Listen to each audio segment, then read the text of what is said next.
Morning. First of all, it's a real pleasure and an honor to be invited here. It's been fun. Irma has been a wonderful host, and thank you for that very kind introduction. And it's been like my summer out there. It's great. It's brilliant. Before I begin this lecture, I need to tell you a story which has got nothing to do with the lecture, but everything to do with you getting used to my accent. I was in Melbourne a couple of years ago, and I was talking to this conference on disability, and I noticed there was a woman at the front who was in a wheelchair, and she fell asleep. Yeah. And after the lecture, I went up to her and said, "You fell asleep?" And she said, "No, I didn't." She said, "I just couldn't get used to the difference between your face and your voice."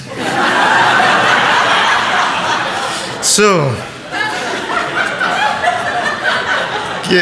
that's right. So get used to the difference between my face and my voice, and we'll have some fun. Well, I don't know if we'll have fun, but we'll have some interesting times.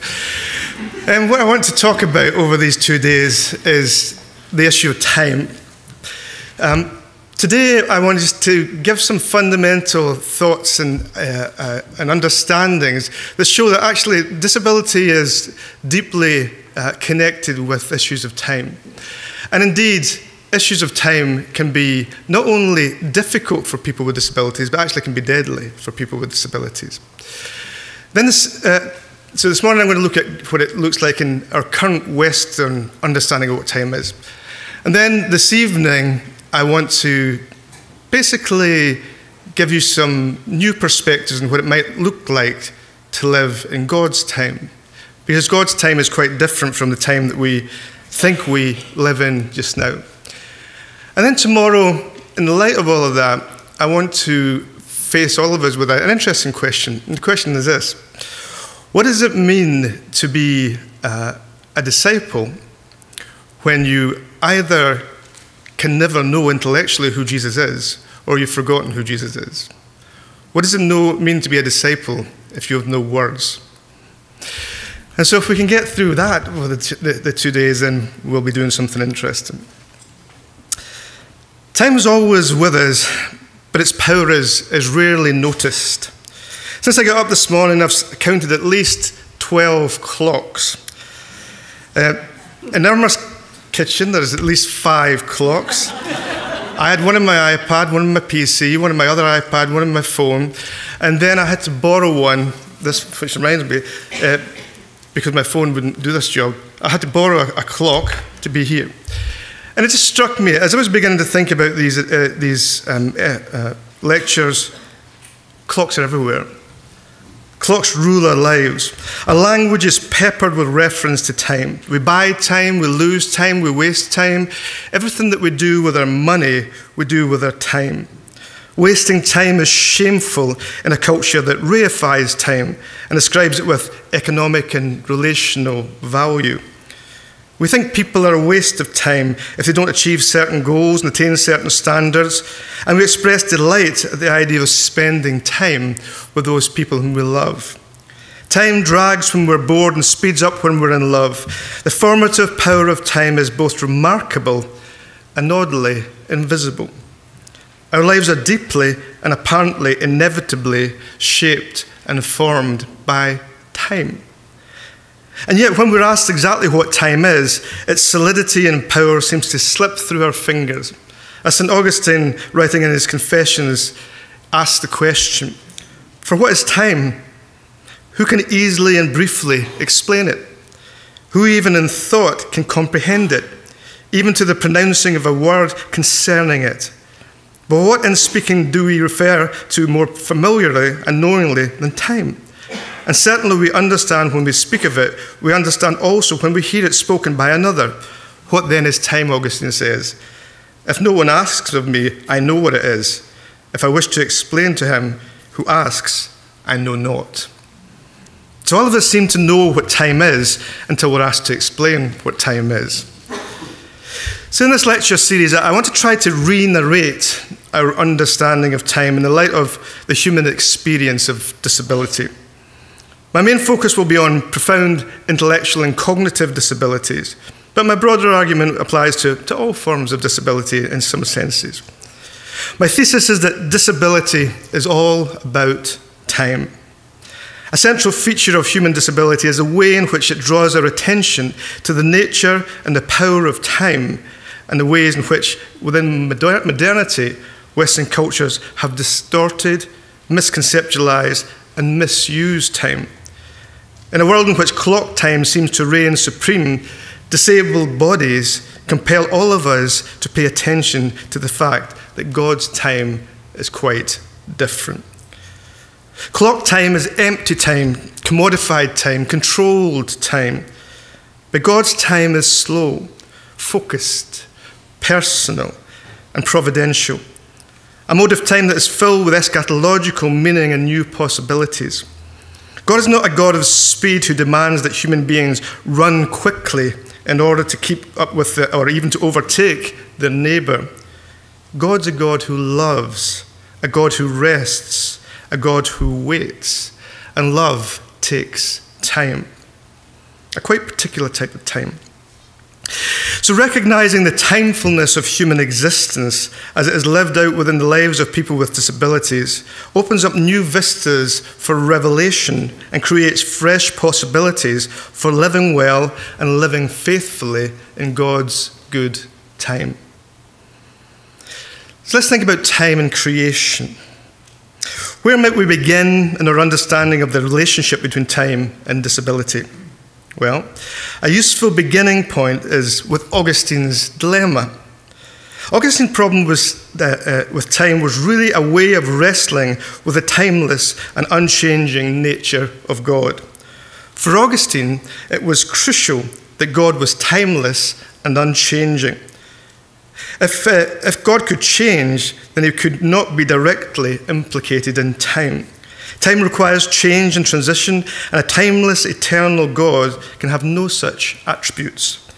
If God was affected by time, then he could not be God, and yet time seems to exist. As such, it could not exist apart from the eternal Creator God. So what then is the relationship between God and time? Augustine's solution to this apparent paradox was to conclude that time does not belong to the unchanging eternality of God. Time is something that God created. In other words, for Augustine, time is a creature. Before creation, there was no time, simply God in eternal, unchanging timelessness. Understood in this way, time is a gift that God presents as part of God's good creation. The creaturely nature of time meant that when creation fell, so also did time. Now, that being so, time is potentially an enemy of goodness. If Augustine is correct, time has fallen and requires to be redeemed and put to its proper purposes. Now, it's not difficult to see how such an understanding of the fallenness of time works itself within contemporary Western societies. Time has an unfortunate tendency to rule over us. It becomes tyrannical. It has a tendency to master our desires rather than to act as a context for understanding godly living. Could it be then that something has gone badly wrong with time? One thing that's obvious within Western cultures is the power of the clock. Western time, more perhaps than any other culture, is clock time. The ticking of the clock marks the passing of the hours and days. The clock relentlessly and mechanically shapes and forms the contours of our perceptions, our expectations, our worldview, and our habits. Jeremy Begbie draws our attention to the fact that even a cursory glance at Western contemporary, particularly urban, he says, life, indicates that the largest part of it is strictly timed. Daily time structuring through schedules and timetables is one of the features that distinguishes school, work, institutional life from the routine of those on holiday or those who are unemployed. But even those on vacation or at home are inescapably influenced by the opening hours of banks, shop, and so on, by their own habits and those of people around them. Whether we're affected in primary or secondary ways, we cannot escape the clock time that structures our daily lives, says Begbie. Now, the focus on the clock has particular implications for the ways in which we see the world. Benjamin Worth describes the worldview created by the clock as standard average European time, which of course makes no sense in Canada, because you have your own time. Slow time. Within standard average European time, we encounter a linear conception of time that has a number of features. And Worth lists these features as the following. He says, these include an insistence on punctuality, that one be on point on the timeline as they have promised, synchronicity, the coordinated positioning of several people simultaneously on the timeline, historiography and paleontology, the exact locating of past events on the timeline. And most revealingly, he says, a plethora of behaviors like wasting time, as one might waste perfectly good food, selling and buying time, as one would sell or buy apples or wheat, and saving time by shortening the distance traveled in the timeline to accomplish a task. All of these, in turn, imply a capacity to measure time, as one would measure any object with extension, by counting off seconds, minutes, and hours. So you can see that time has become something that human beings create and live by through their own ingenuity. In this way, time is reified and commodified. That which at one level is simply a humanly constructed marker used to divide up the day, primarily for instrumental reasons, is made real and responded to as if it were an actual object in the world. In other words, time doesn't really exist, but we act towards it as if it does exist. So time in this mode is seen to contain within it not simply a chronology, but also a quite particular anthropology. To be human is to have one's life tracked out according to a fixed and static rhythm, wherein each moment of existence is mechanized and recorded on a humanly constructed device. The clock is the marker of our productivity, our family time, our spiritual time, and our times of leisure. In a real sense, by reifying clock time, we have mechanized our lives. The desirable state for human beings is to be able to efficiently handle the economics of time in a world that adores speed and worships efficiency. Importantly, for current purposes, our relation to time and speed and our awareness of our temporal location is intricately woven into what we consider to be normal and abnormal. We will return to this observation as we move on. For now, it will be suffice to note that, for example, the reason many people find it difficult to be with those who have speech impediments is because they find them too slow. They long to answer for them, anticipating what may be said in a vain attempt to get fast information from people who live their lives slowly. We can't help but feel an overpowering desire to get on to the next thing. The idea of staying in the moment, waiting and being patient doesn't exactly top our agendas. But what could be more important than spending time listening to our brothers and our sisters in this moment? Slow ways of communication, slow ways of communicating, challenge people's normal assumptions around speed, the speed that people should communicate at. Their perceived abnormality, in inverted commas, is simply a dissonance caused by different expectations of time. Presumably, God waited patiently for Moses, even though he was slow of speech.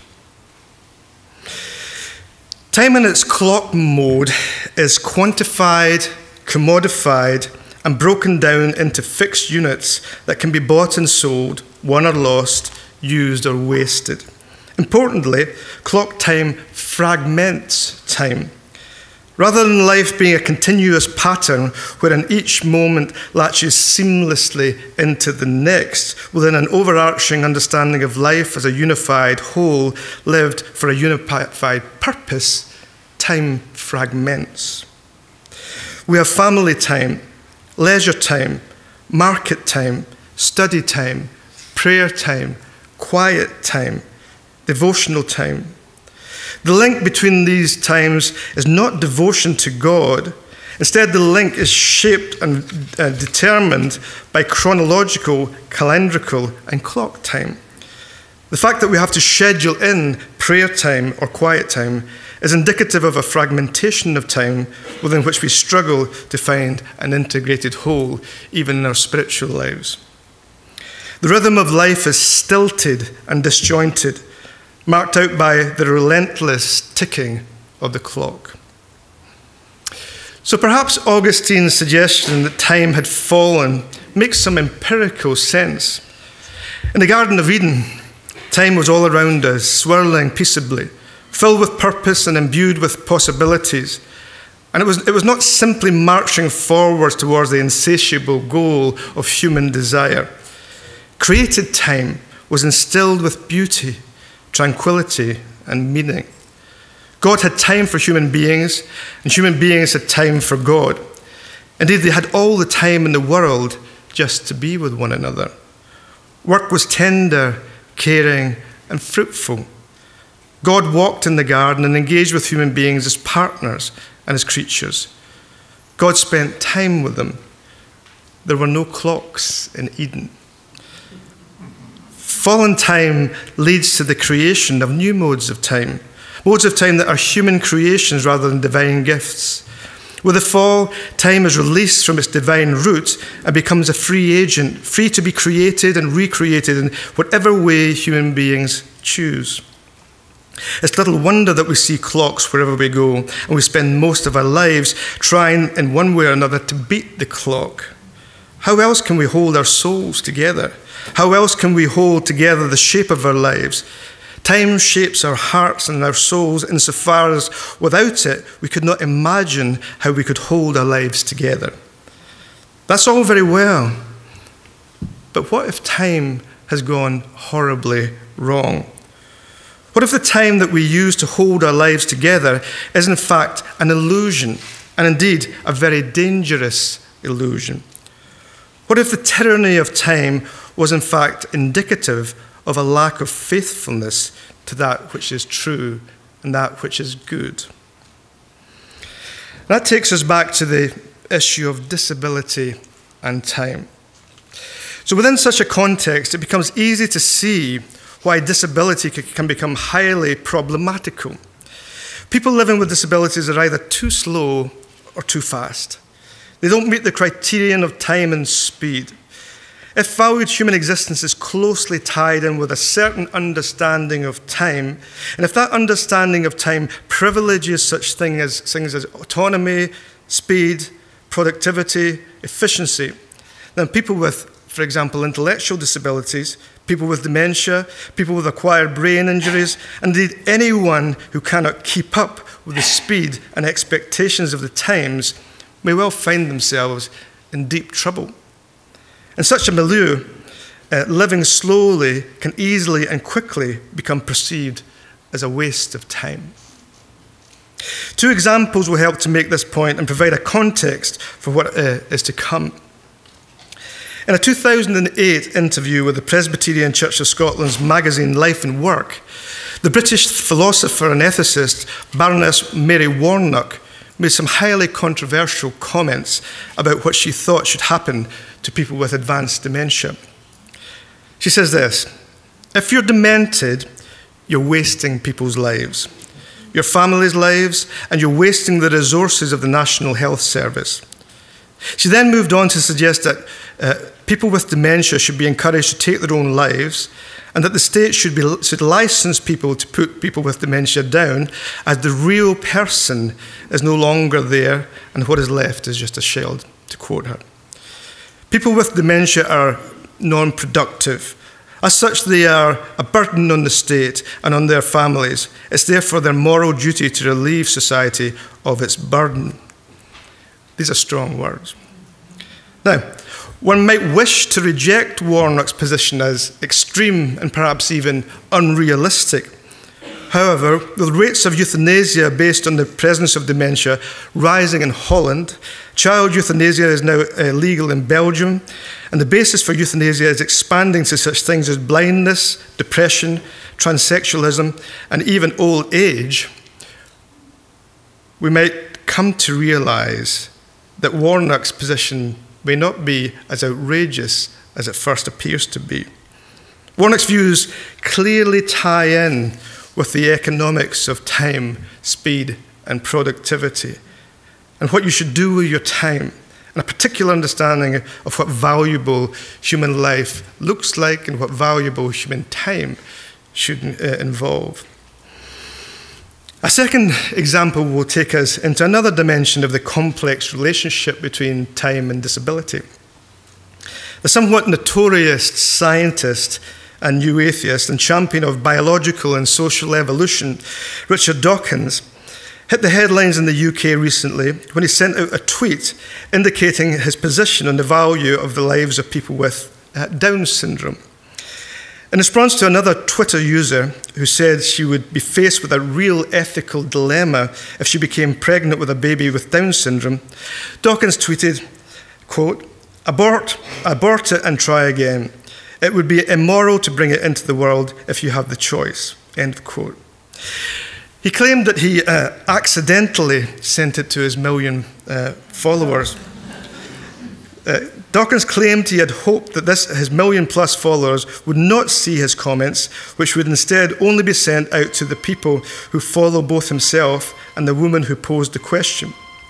He also claimed that there was not enough space in the Twitter reply to get his fuller argument across. Now, it's quite difficult to see how meaning to send a highly controversial tweet only to a few people rather than to a large amount of people is much of an excuse. But putting that to one side, he went on to say, quote, what I was saying simply follows logically from the ordinary pro-choice stance that most of us have. I presume espouse. My phraseology may have been tactlessly vulnerable to misunderstanding, but I can't help feeling that at least half the problem lies in a wanton eagerness to misunderstand, end of quote. Now, I'm not sure that most of us would, in fact, have a pro-choice stand, and it's quite difficult to know how abort it and try again could be significantly misunderstood. But his defense is none of it less revealing. He states that, quote, if your morality is based, as mine is, on a desire to increase the sum of happiness and reduce suffering, the decision to deliberately give birth to a Downs baby when you have the choice to abort it early in the pregnancy might actually be immoral from the point of view of the child's own welfare. So his defense, and I would put that in inverted commas, is to restate the message of the tweet a little more eloquently and perhaps a little more loudly. But of more concern is the fact that his elaboration appears to suggest that the way in which we should ensure a child's welfare is by killing it. I don't think you have to be a trained ethicist to see the flaw in that particular argument. Now, you might be thinking, that's all very interesting, but how does it relate to time? The answer is that such positions are all about time. Douglas Bainton, in his exploration of the relationship between disability, time, and eugenics, draws attention to the significance of the ways in which disability has been named within Western societies and how much naming is deeply related to concepts and perceptions of time. Reflecting on the question, why did social attitudes towards the disabled in the United States become dramatically more negative around the turn of the century? Bainton suggests that one of the major causes for this shift was a changing understanding of time that accompanied the advent of evolutionary theory and a competitive industrial economy. To quote Bainton, he says this, as analogies of competition became culturally ubiquitous, new words to talk about disability, such as handicapped, retarded, abnormal, degenerate, and defective, came into everyday use. All of them explicitly or implicitly rooted in new ways of thinking about time. The intense fear of disability that characterized the eugenic movement grew in part from this new and unsettling vision of time. So handicapped, retarded, abnormal, degenerate, defective were all words that emerged from the incipient worldview that accompanied the popularity of evolutionary thinking and the changing economic situation within the United States and beyond. Bainton argues that as geological discoveries in evolutionary biology became popularized and industrialization accelerated and became widespread, perceptions of the nature of time began to shift and to change.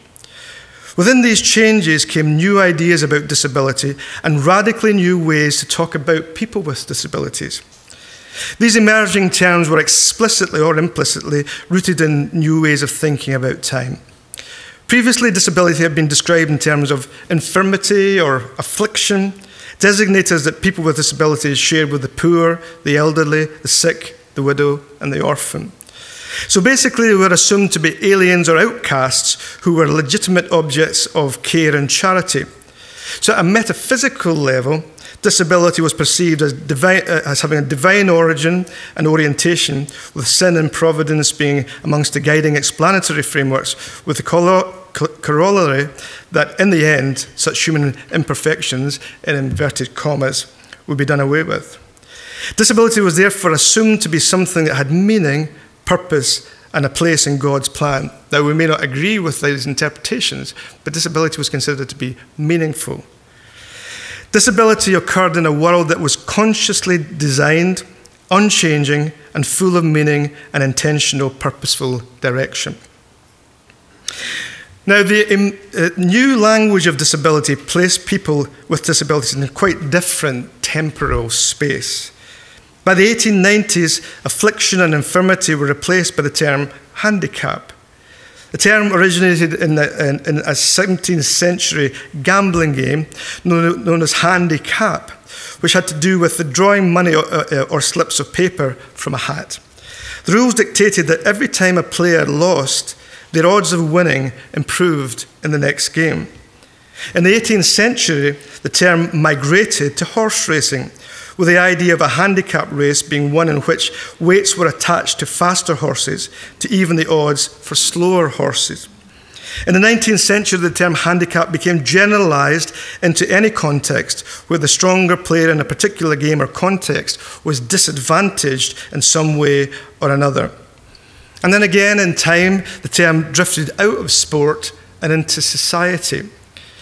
The expression was and is frequently used to express something that will disadvantage a person. So, for example, don't handicap your chances of finding a girlfriend by not taking a shower. Physician, heal thyself. By the end of the 19th century, under the influence of metaphorical thinking emerging from evolutionary biology, life frequently became described as a race, and later as a rat race. Those unlucky enough not to be able to compete effectively in the race were considered to be handicapped, that is, in a position where they were burdened in such a way as to prevent them from competing effectively in the race of life. So their disability handicapped them and slowed them down in ways that eliminated them from participating in the race of life. Bainton sums up the situation in this way. He says, educators spoke of disabled people as seriously handicapped in the race for life, or by this defect, handicapped in the struggle for existence, and needing help to win the battle of life.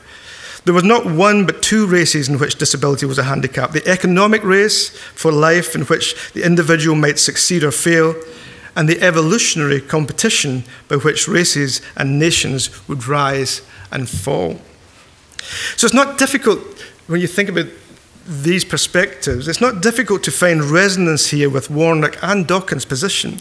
One seems to follow in the footsteps of the economic model of time, and the other seems to draw quite heavily from the evolutionary model of time. And it's on the evolutionary perspective that the issue of time comes to the fore in ways that are quite telling. Bainton argues that the prevalence of evolutionary explanations being applied to social issues was accompanied by a movement away from teleological understandings of the world. Gone was the fixed and stable direction of divine providence. In its place came an open history within which human beings could in principle move towards many different possible futures of their own creation. People could choose their own stories. People could choose their own futures. With this revised understanding of the world, people's sense of time and history changed quite radically. The past was expanded by billions of years, and understandings about history were shifted from a planned, divine, guided strategy towards a disorganized, meaningless movement with an undefined goal. History was now open to change and human choice and endeavor. Choosing our personal futures became not only an option, but a social expectation. The idea of human progress became the central guiding doctrine for understanding the direction and the meaning of time. Human beings could just now progress through their own abilities towards their own goals.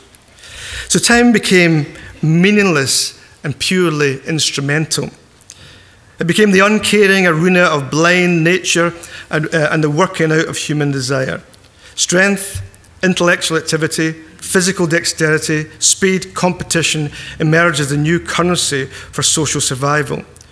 So within such a worldview, any perceived difference in capacities will inevitably be seen as suffering, insofar as it prevents the forward movement towards the betterment of the species. Now, all of this was the perfect ground for the development of industrialization and clock time. Using time more efficiently became an assumed norm as traditional work pace was overpowered by the speed of the free market economy. The essential goal was to be faster than the next business or worker. Understood from this perspective, the significance of time and speed for people with disability becomes obvious. If you can't keep up, you become an economic and social burden on your family and on society. You become a handicap to progress and a drag on the desired forward movement within which you are expected to strive in order to create your own personal history. As time became money, so the disabled became a handicap. A similar dynamic can be traced in a number of different words, and Bainton goes on to trace that in the word retarded, which again is to do with slowness, to do with speed, to do with holding back. You hold back yourself, you hold back your family. But what's very interesting is the way in which he points out the timefulness of what we consider to be normal. In Bainton's analysis, even the idea of normality turns out to be an issue of time. The use of the term normal to describe something or someone as being without defect only emerged in the second half of the 19th century. So it's a very new term in the way that we understand it. Prior to this, the term normal referred to the normal or right angle for the corner of a structure. So it had to do with architecture, the correct angle on the corner of a structure. Early in the 19th century, medics began to use the term normal to describe organs which functioned healthily as opposed to those which did not. The term then migrated first into sociology via Auguste Comte's idea of the healthy state of society, then into wider society, then into politics, and it took on a life that was quite different. And soon the term normal was being used across a wide range of contexts. So Ian Hacking notices that by the end of the century, normality had displaced the Enlightenment idea of human nature as a central organizing concept in Western societies. Rather than inquire into human nature, the modern question was, what was normal for people to do? Now, there's a big problem with ideas of normality. The term normal was and is inevitably loaded. A normal angle for the builder was both a type of angle and a desirable angle. The normal was always the desirable. Abnormality was an undesirable deviation from the normal. To ask, is the child normal, was rarely to express concerns about average abilities. With evolutionary theories positing such things as change, process, and struggle as central to human progress, normality became deeply tied into evolutionary assumptions. To be normal is to be representative of a particular species. So normality is seen to be a deeply timeful concept. It has to do with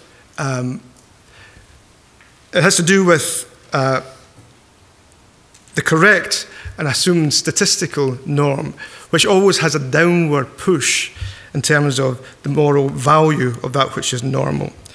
So to be normal was not simply to have a statistical similarity and connection with other people. Normality had to do with locating oneself in the flow of evolutionary time and what we might call empty or plastic history in quite particular ways. To be normal was to have the ability to participate in the movement of one's own personal history, to progress towards one's own goals, and to achieve both personal goals and that which was expected of a person by society. Not to achieve such things, to be abnormal, was to retard the progress of evolution and as such to become a lesser human being. So read against the backdrop of this historical backdrop of time and motion, it becomes easier to understand why certain types of disability attract violence. In a world where productivity and a certain understanding of happiness determine whether someone is deemed worthy of living or dying, and their identity is assumed to be individual and self-enclosed, people who challenge such ways of being in the world inevitably become vulnerable. They become abnormal in that sense. The idea that we are defined by our productivity, independence, and intellect, and the suggestion that we shouldn't be a burden or a handicap on others is quite typical of people who accept the worldview of industrial, commodified time. How could you possibly enjoy your time on earth and be enjoyable to others if you can't produce anything? How could you possibly be the person you used to be if you can't do or think in the ways that you used to think? Such ways of thinking make perfect sense if you think that your identity is something that you construct and can sustain by yourself. They hold less strength if one believes that one resides within a story that is not your own, and that one's identity is something that is given, held, and sustained by something outside of yourself, something outside of your own capacities. The suggestion that we are a burden on others because we cannot contribute is simply to say that the way in which a person with a profound disability uses their time is incompatible with the demands of industrial time. Likewise, someone like Dawkins, whose life is profoundly shaped and formed by belief in evolution in both its biological and social forms, and who is convinced that humans are nothing more than selfish gene carriers, would naturally choose a morality that's based on personal happiness. Someone who holds to the idea that you should kill a baby if it doesn't bring maximal happiness, and that Down syndrome can only be perceived as a weakness in the gene pool, would see no real problem with counselling 1 million people that it was immoral not to try to live well with people with Down syndrome. The idea that you can kill one child for its own good and then create another one that will make you happier requires an understanding of time and history that makes some sense in a world of clocks and speed and efficiency, but no sense within God's time. Such a way of looking at the world stands in stark contrast to the world of the Bible, a strange world where grace is found in weakness, life in all of its fullness is found in the broken body of Jesus, and time has a beginning and an end, with a journey in between that is both meaningful and determinative of what occurs when time ends. What we believe about the world and how we choose to understand and live out time deeply impacts upon how we conceptualize and respond to people with disabilities. The world created by the clock can be deeply troubling for people with disabilities. Indeed, it can be deadly. And so Augustine may well have a point. Time does seem to have fallen, and time does seem to need to be redeemed. We need to have the scales drawn from our eyes and recognize that living in clock time is a place where we live unfaithfully. But living in God's time is a place where we see things differently, and in seeing things differently, act more faithfully. A focus on disability draws this to the fore in quite surprising ways. If disability draws attention to the fallenness of time, the question is, can it also help us to understand what it might mean to redeem time? And that will be the subject of this evening's lecture. Thank you.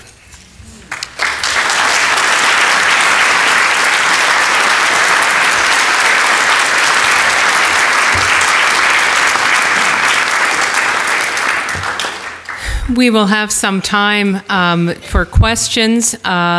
If you would like, we've got some mics in either aisle, and Dr. Swinton's willing to answer. If you could just indicate who you are, your name at least, so we have a bit of a sense of who you are, that would be good. So I'll invite you to come and ask your questions. Hi, Chris Hubner. Teach philosophy and theology here at CMU. There's a lot there. Thank you. That was wonderful. And I don't have questions so much as invitations to reflect on two examples I find myself mulling about. One medical and one athletic. The medical one is this. I wonder if you could reflect just a little bit, and maybe it's coming on how all of this connects to the will to prolong life, to extend life. I mean, the euthanasia debate, I think, focuses right in here. But I think it's pretty clear that we can't just talk about technology as the problem. It's a clunky and unnuanced thing. So we use technology not only to manipulate time, but also to just simply extend life, which I find interesting. The second observation, I mean, it seems to me that you're drawing attention to disability to raise questions about how we think about time, and that works wonderfully. I think we can do a similar thing by focusing on athletics and successful athletes who often describe their success in terms of the way the virtues they acquire, the habits, the skills they acquire, allow them, in a sense, to slow time down. In an interesting way, which I think does much the same thing you want to do with a different focus. That's really interesting. I'm just wondering if you might reflect on that as well. Maybe that's too much to ask for, but those are things I find myself thinking about. These are both really fascinating points. I mean, on the first point, one of the problems, I suppose, is that medical technology can extend life in ways that 20, 30 years it wasn't possible, or 200, 300 years when certain doctrines were constructed it wasn't possible. So the idea of the sanctity of human life is opened up for a new set of questions by medical technology. And at the heart of that is whether or not it's the extension of time. I mean, it's the same with the conversation around transhumanism and prosthetics and all these things. Whether the extension of time should be a goal in itself, or whether time in itself is actually meaningful and purposeful. In other words, to keep someone alive for an extended period of time who is, for example, was unconscious. The question would be, is it a good thing to extend their life indefinitely, or is it the quality of the time that you have that you should focus on? So I mean, I think there's a tension there, and I mean, obviously I can't answer it in the 2 minutes of question time. But I think looking at the quality, looking at the nature of time as given for a purpose beyond yourself and your own desires is a beginning point for beginning to explore the more complicated issues around whether technology can extend your life, or whether transhumanism should be a good thing that we should all grasp in that sense. Because I did a little bit of work recently on should you live forever, which runs along similar lines. And I was looking at that, the whole idea that those who want to extend life, one of the things they want to do is to turn old age into a disease. And so the argument kind of runs that 100,000 people every day die of old age, so this epidemic needs to be stopped. So therefore, we need to medicalize old age and treat it. And so these guys, they get a lot of money to engage in these kind of questions. And the underlying key question is, theologically, is it the extension of your life or the purpose of your life that's the key? So yeah, I mean, that's not answering your question, but I think that's the beginning point for some of the conversation. But the second point about athletics is interesting because my son is a sports scientist, so he's always telling me about athletics, and he's a bodybuilder rather than a speed person. But he talks about the idea of being in the zone, that when footballers and basketball players, the time slows down, and time really is a space where you can do things and see things that are radically different. So I think there is a counter there, which I've never thought about before, but I think there's something important to be dug into in the midst of athletics. I'd like to talk to you about that, actually. I think that's very good. We could form a partnership, form a team. Hello, my name is Moses. I'm a student here at CMU. Just from what you're saying, I can really connect with this as a person of faith who has a longing to be faithful and follow God. But I'm wondering how or what weight might this have to someone who does not believe in God or who doesn't have that conscious or that willingness to be faithful? What weight would the argument have, you mean in terms of, for example, euthanasia?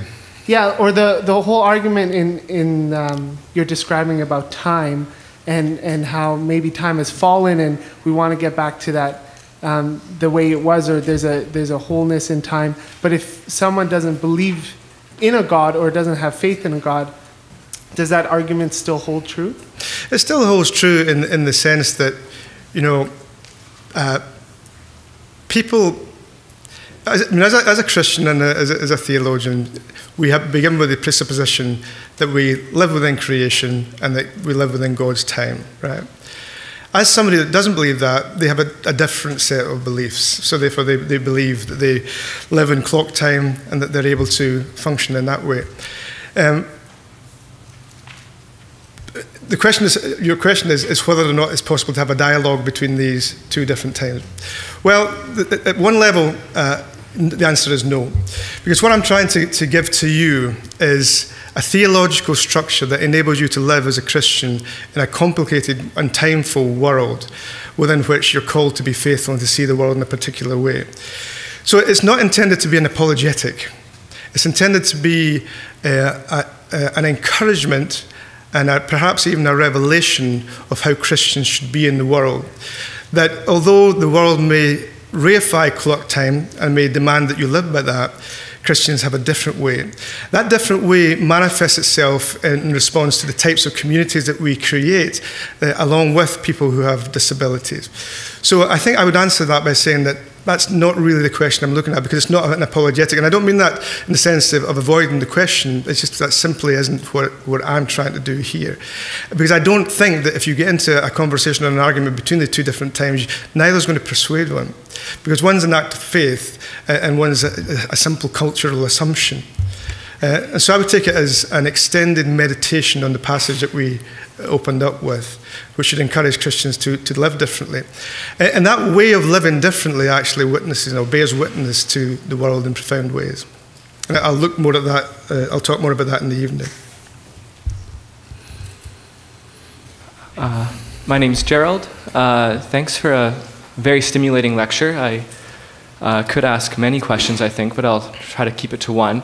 One thing that I appreciated, I guess, was your narration in which the loss of teleological time or oriented time into a chaotic time, that is what produced conceptions of the normal. Because in the conversations that I find myself in, I hear the opposite often. It's the teleological understanding of time, which has this model towards which you're directed, that dictates a normal, and then outside of that normal, outside of that progression towards this telos is the abnormal. So that I appreciated the switching that narration, and it's something I'm very sympathetic to. At the same time, I did wonder, within what you're doing here, is there a space for chaos and contingency and something we might call choice, perhaps even something we might call, if not meaninglessness, at least living within a lack of explanation that opens doors to an approach that allows for the abnormal to inform us in helpful ways. Does that make sense? Yeah, it does make sense. There's a place for there's certainly a place for mystery, and there's a place for unanswered questions, which can appear chaotic at times. In the sense that I think one of the problems with human beings in modernity is that we have lost the ability to live with unanswered questions. And so we're constantly trying to answer questions, and sometimes in that trying to answer questions, we end up damaging people. You know, Terence Tilley has a very interesting book on theodicy, and he argues that theodicy, which is the kind of philosophical and theological explanation of why there's evil in the world, he argues that many theodicies are actually practices of evil. Because as soon as you try to explain something, then you blame somebody and you alienate it. So, you know, you have a child that has a disability, you try to explain that theologically, eventually you say, well, it must be the product of sin, and actually you end up heaping coals upon an individual. So I think there is a big space in there for unanswered question, which I don't think it is chaos, but I think it sometimes can look chaotic in that sense. I think there is. That's a good point to open. And this evening I'll pick up on some of that a little bit. Yeah, but I do like the idea of living life chaotically. Yeah, reminds me of my kids.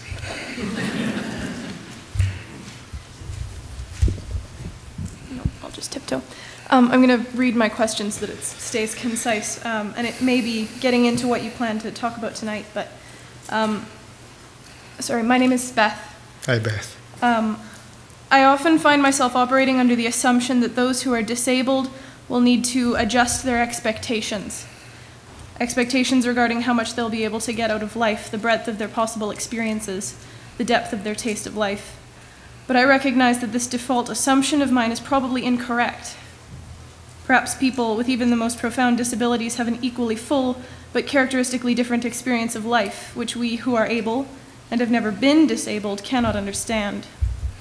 But for those of us who cannot understand, for those of us who fear that those who are able have the opportunity to taste life deeply and those who are unable taste less, how can we look to the disabled to teach us to overcome the devastating dread of a life ending before we've finished? How do we start? Well, I think we start by reorientating our thinking around what we might think disability is and how we might think, or what we might think a Christian response to disability is. So one way of beginning to reorient that is, you know, at key points in biblical history, God uses people with profound disabilities as pivotal points in the bringing in of his kingdom. So Moses, for example, you know, has this really bad speech impediment, and he says, God, I can't do it because I can't speak. That's my version of the Bible. I can't do it because I can't speak. And God says, yeah, well, I'm not asking you, I'm telling you. He said, I'll give some people to help you, but you've got to go and do it because it's your vocation. He didn't heal him. I mean, the easy thing would be, yeah, you're right enough, Moses. Bing, and that's it. Apostle Paul, the same thing. Paul prays 3 times for relief from the thorn in his flesh. Nobody really knows what the thorn was. Some people think it's depression, epilepsy, back problems, eyesight. There's all sorts of theories, but it's something he didn't want. He prays 3 times, God doesn't do anything. Now, presumably Paul, who is the greatest missionary of all time, didn't suffer from a lack of faith. So God just says, go and do your thing. And what did Paul discover? He discovers that in the midst of weakness, there's grace. In the midst of weakness, he discovers God in a way that he could never have done otherwise. And of course, at the center of our tradition is the broken body of Jesus. So all these things about broken bodies that never get fixed is really important. So it may well be that actually it's the key thing is the vocation that we have, the calling that we have as we are, rather than some kind of transformative moment where we become a close approximation to what other people think we should be. And I mean, I will talk about that both tonight and tomorrow. But for now, it's worthwhile mentioning that, you know, the temptation for some people is to look past people with disabilities to what they should be, they think they should be, rather than looking at them. And you know, when Apostle Paul is talking about the resurrection body, he doesn't talk about bodies being replaced. He talks about them being transformed. In other words, everybody's body is transformed. Now, the implication there is that there's something divinely beautiful and worthwhile of all the bodies that we have that now has some kind of eternal significance. Who knows what that means? But it certainly is something that's very important to hold on to. Your body will be transformed, my body will be transformed, not just the disabled body. Thank you. Hello, my name is Ted. Hi, Ted. Short. With It's two the Ds. microphone's fault. Yeah. I have a thought that disabilities are on a graduated horizontal line, and that those that we call disabled are maybe at one further end of the line, but that we are all on the line.